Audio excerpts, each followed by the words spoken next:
ating mga kababayan, mga kaibigan mula po dito sa Luzon, Visayas, and Mindanao. Paalala po ito mula po sa inyong lingkod sapagkat sa lahat po ng mga naglalakbay, lalo ngayon, maulan, madulas po ang ating mga kalye o ang ating mga dinadaanan, mga highway natin. Mag-iingat po kayo sa pagmaniho sapagkat kapag hindi po tayo nag-iingat magmaniho ay marami pong mapapahamak. Mapapahamak din po tayo at siyempre marami din pong madadamay.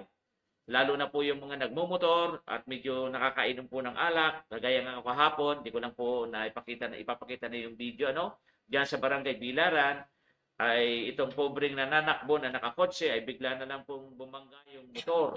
Magkaangkas po sa kanila ay siyempre hindi po maganda ang tama ng nakamotor dahil sinalubong. Ngayon ay napag-alaman po na baka nakatulog, itong nagmamaniho. Kaya nga po, ingat-ingat po sa pagmamaniho sapagkat ilang saglit lang ito, ilang iglap lang po itong pagkakamali sa pagdadrive natin ay pwede pong mapahamak ang sino man o maging tayo. Lalo po yung ating mga kababayan na nagdadrive, nagmamaniho ng mga motorsiklo. Ingat po, paalala po ito.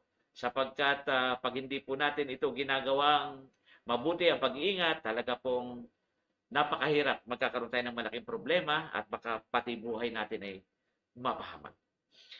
Dumako na po tayo sa ulat panahon. Mula po yan